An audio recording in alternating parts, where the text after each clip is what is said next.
हरे कृष्णा। तो आज हम कुछ मनुष्य समाज के पॉजिटिव और नेगेटिव क्वालिटीज़ के बारे में चर्चा करेंगे।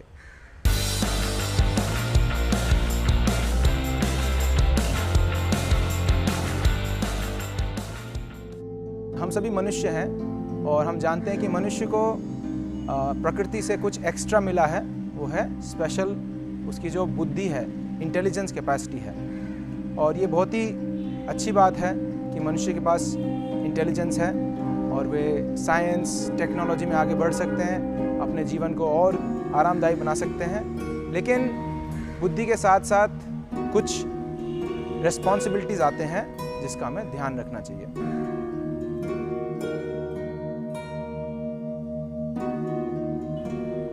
तो यदि खुले में एक बोरी चावल रखा जाए तो जानवर समाज जो है वो आके चिड़िया 2 दाना खाएगी, गाय 4 मुट्ठी खा लेगा, बंदर मुंह भर लेगा अपना। और लेकिन गलती से यदि इंसान वहाँ पे आए तो इंसान जितना खा सकता है खाएगा, साथ साथ में उस बोरी को भी अपने पीठ पे लाद के ले जाएगा। तो ये बुद्धि है, इसका इंटेलिजेंस है कि कल परसों यूज़ होगा ये चावल।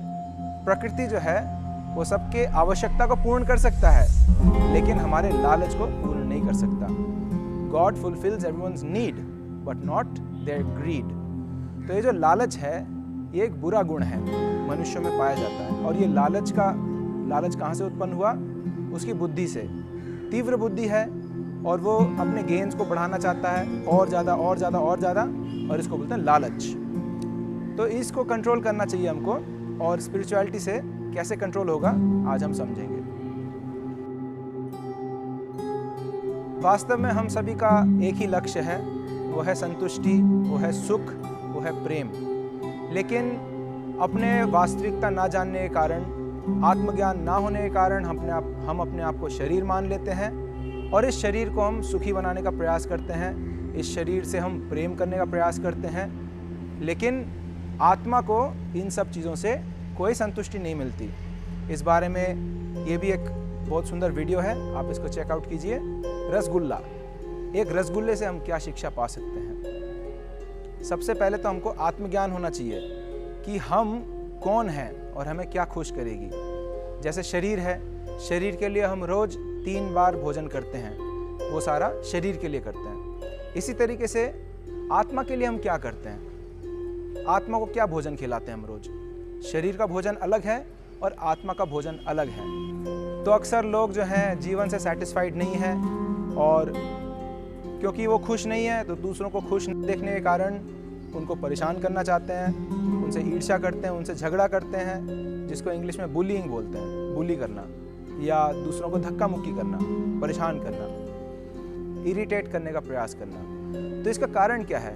इसका कारण यही है कि वो व्यक्ति जो है वो अपने जीवन से संतुष्ट नहीं है।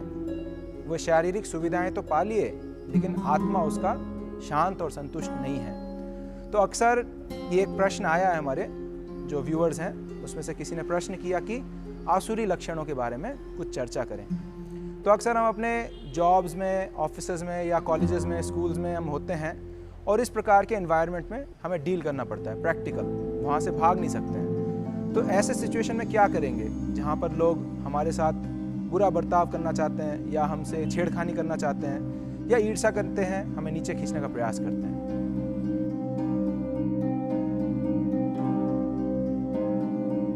तो गीता में भगवान ने 2 प्रकार के मनुष्य बताए हैं, एक आसुरी प्रवृत्ति का और एक दैवी प्रकृति का। तो आसुरी प्रवृत्ति के लोग जो हैं वो जीवन में सेटिस्फाइड नहीं है, उन्हें ये ज्ञान नहीं है आत्मा और शरीर अलग है, आत्मा के लिए क्या करना चाहिए, शरीर की आवश्यकताएं क्या हैं, आत्मा की क्या आवश्यकताएं हैं और कैसे पूरे किए जाएं। तो इस कारण से, क्योंकि ये सब ज्ञान ना होने के कारण वे केवल शरीर को ही सब कुछ मान लेते हैं और शरीर का संतुष्टि का प्रयास करते हैं, लेकिन इतना करने के बाद भी उन्हें संतुष्टि नहीं मिलती। तो इसीलिए वे दुखी हैं, खुद ही परेशान हैं और दूसरों से वो सुख चाहते हैं। अगर कोई व्यक्ति सुखी है तो ईर्ष्या करते हैं कि वो क्यों सुखी है, मुझे सुखी होना चाहिए था, और उसको परेशान करके, उसको पोक करके, बार बार छेड़खानी करके उसको दुखी देखते हैं तो वो खुश हो जाते हैं कि हाँ, मैं अकेला दुखी नहीं हूँ, ये भी दुखी है। सबसे पहले तो हमें खुद अपने आप को देखना पड़ेगा, क्या हम वास्तव में आध्यात्मिक स्थिति में ठीक से स्थित हैं? क्या हम इस बात को अच्छे से समझे हैं कि हम आत्मा हैं और आत्मा की क्या वास्तविक आवश्यकताएं हैं?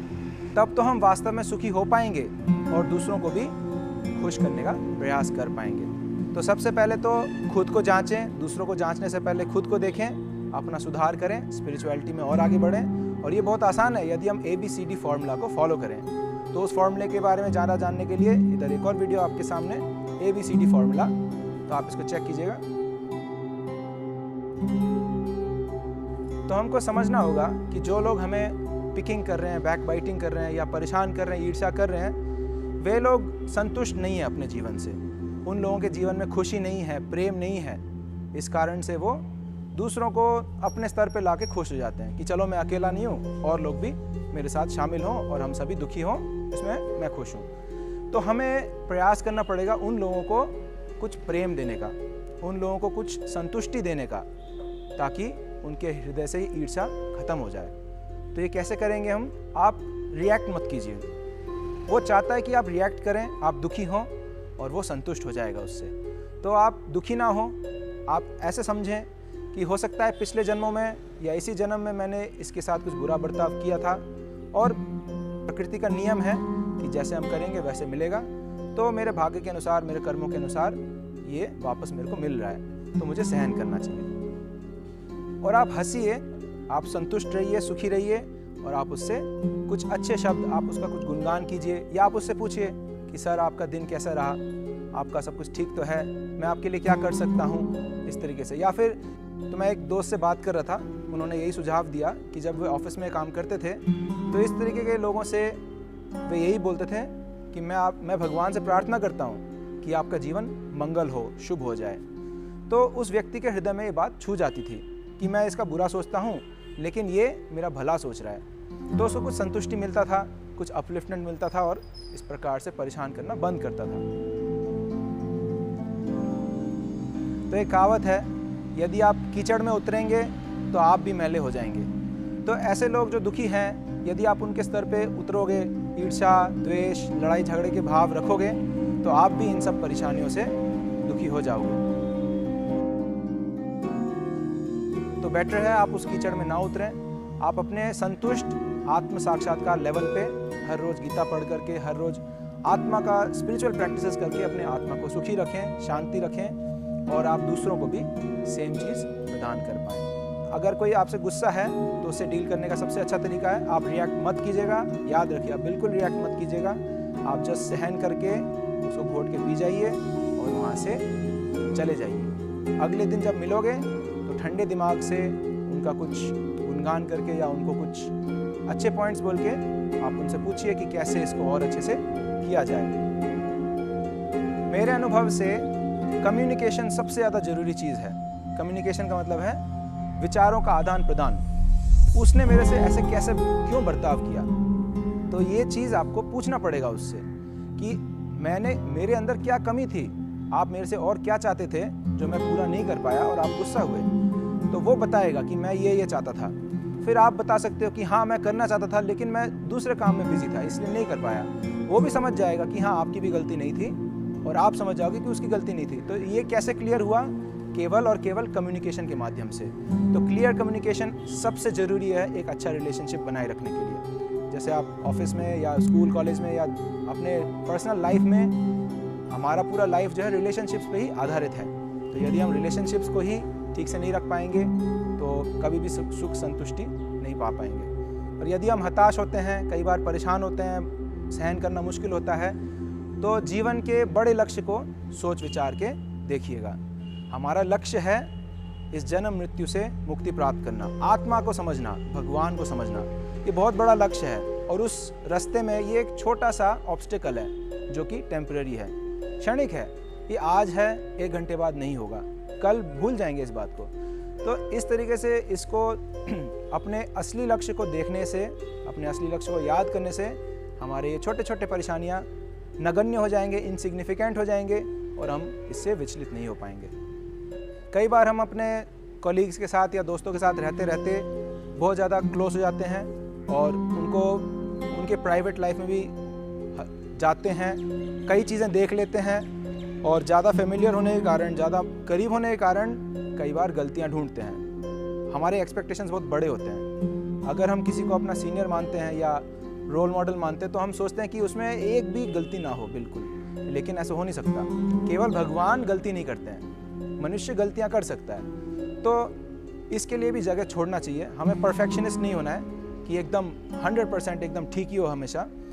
तो जब भी इस तरीके से हम फॉल्ट्स देख पाते हैं किसी में या कमियां देखते हैं, हो सकता है हमारे पास कुछ स्किल्स हों जो उसके पास ना हो और हम उसको एक कमी माने उसका। हम ये नहीं देख पाते कि उसके पास कुछ स्किल्स हैं जो हमारे पास नहीं है। तो इस तरीके से इसको बैलेंस आउट करना चाहिए। और एक बहुत अच्छी कहानी एक मित्र से सुना, मैं आपके साथ शेयर करूँगा। तो जब भी हम सब्जियां चुनने जाते हैं, सब्जियां खरीदने जाते हैं सब्जी मंडी में, और हम भाव तोल करके फाइनली एक प्राइस सेट करते हैं और अपना झोली खोल के या उसके तराजू लेकर के हम सब्जियां चुनते हैं उसके भंडार से।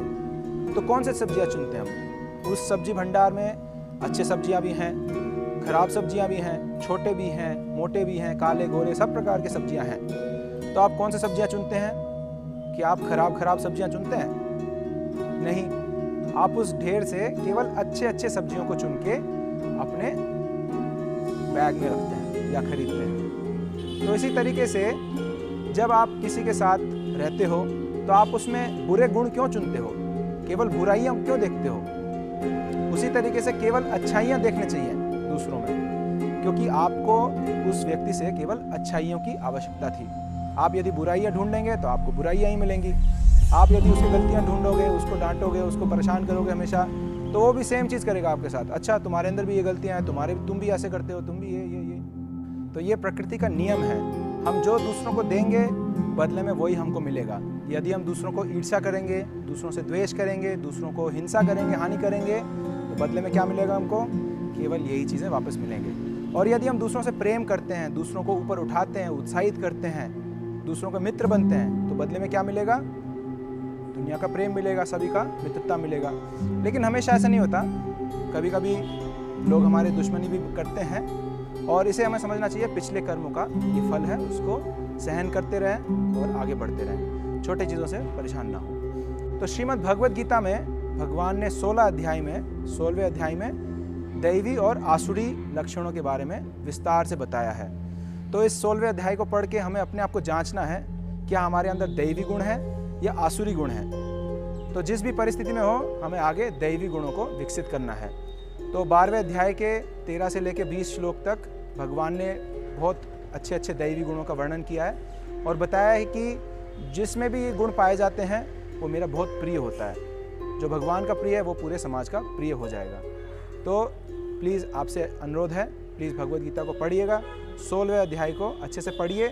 उसमें आपको बहुत ही अच्छा एक अंडरस्टैंडिंग मिलेगा, कौन कौन से गुणों से हम प्रिय हो सकते हैं सभी के और कौन कौन से गुणों को हमें त्यागना चाहिए। तो मिलते हैं अगले हफ्ते फिर से।